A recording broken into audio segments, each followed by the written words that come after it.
aware that the best way to enrich your life and improve your health can be solved by simply making a new friend? Finding and maintaining a positive friendship is something that I strive for daily.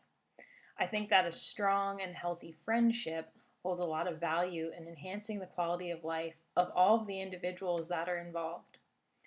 The term friendship in itself can have different meanings for different people. Today, I'm going to share with you various positive effects of what makes a strong friendship and how to cultivate new friendships during various phases of life. Although it can sound a little overwhelming and intimidating, when broken down into easy steps, friendships can be easily achieved with two people, and here's a little bit on how to do that. First, trust is the biggest and strongest platform to build a solid friendship on. Without trust, those involved tend to feel uneasy and can't really open the door to relying on one another in cultivating a positive friendship. What makes it easy for friends to connect is common interests and morals and goals in life. This allows them to connect on levels that they can get pretty deep with and really have an appreciation towards those solid values that they hold for themselves and for what they hope to find in those that they surround themselves with. So it's not always easy to do this, but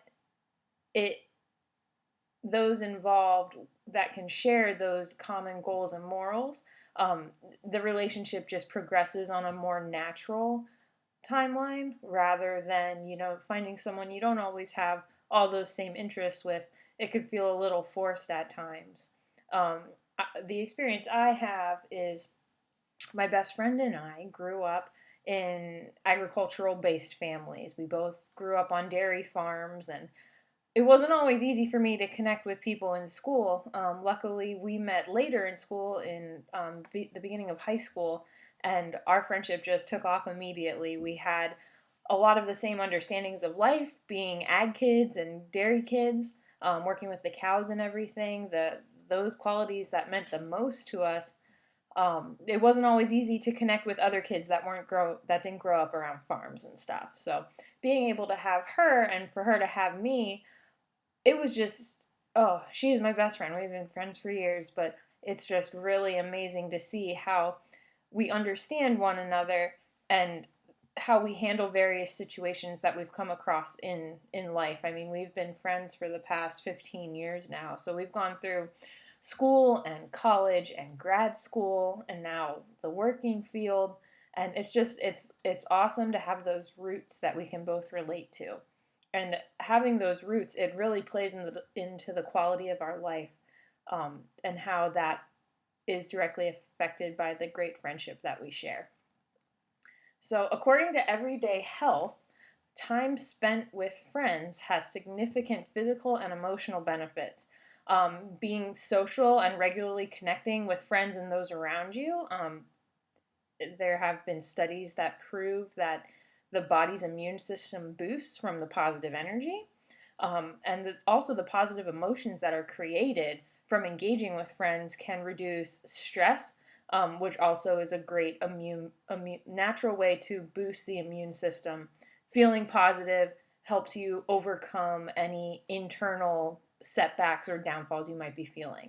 So that's really, really interesting research that I found. So from personally, my experience, I always feel revived and refreshed after a good conversation with my best friend. It just resets me for the day, and it just gives me confidence, being able to connect with her and move forward. It feels good, and the positive energy I feel is directly reflected through her, and we kind of feed off that positive energy that we both create off of the awesome conversations that we have together. And it's wonderful to see how being around a positive influence can really enhance your mood, like I stated before, and how mood enhancers really make the body feel better. But I'm lucky to have my friend here that I've had, like I said, for 15 years. But what happens later down the road if we go our separate ways, or we're not always so close to each other? It gets more difficult to connect as we get older. So the one thing I want to touch on is what happens later in life when roots aren't always there or you lose friends. What kind of platforms are you relying on to connect with people later down the road? Is it even possible to build strong friendships during the early adult and later years in life? I'm lucky to have my best friend since childhood, but that could always change. You never know what happens in life. I could be 70 years old. I don't want to not have any friends. You don't know what happens. How will I build my life? Where will I get that happiness from that I find with her right now? And that just goes to show that different times in life demand different responsibilities. I mean, as an adolescent child, I was much more carefree. I was very social. My friendships developed naturally because I was continually surrounding myself with good people. Now that I've gone through a few more seasons in life, I'm more in my adult years. Um, I'm not always as open to inviting new people into my circle. Like I have my group, I'm comfortable in my routine. Um, Inviting new people in to share my life with is not something that comes as easy for me anymore because I'm a little more guarded. I've been burned a couple times by friends. That develops my character and what I look for in my social circle for sure. And especially bringing a new friend into that, I'm a little more cautious than I used to be. According to healthguide.org, it's easiest to make new friends later in life by being more engaged in activities that bring you joy. Places to meet new people later in life are community organizations, church, going to the local park, or volunteering is a big one, and that's something I'm thankful for. I'm involved with a volunteer organization now, and I plan to continue that throughout my life. So I'm kind of hoping, I wouldn't say I'm strong friends with a lot of people that I volunteer with, but they are great acquaintances and we enjoy our time together working on the projects that we do when we're volunteering. So that's always a platform that I find to be very solid to build a friendship on is working together for bettering the community and those around you. Having that kind of goal, having that kind of commonality really sets a good tone for friendships down the road. But ultimately, building friendships, it starts with the individual, with you. You have to decide if you're willing to be open and welcome new people into your life, into your circle. Um, it's a very rewarding saying is, being able to confidently say, you got just to look at a stranger and say, you've got a friend in me.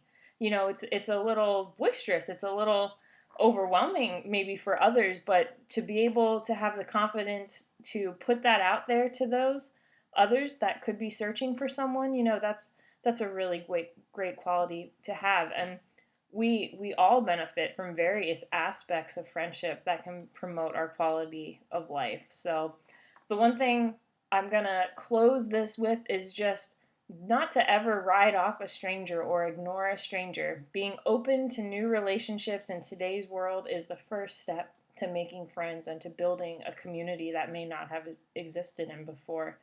So what I will end with is just saying that when you're on the streets and you see someone you don't know, or you're in an organization and there's someone that's new, just keep in mind that strangers are simply friends that we haven't talked to yet.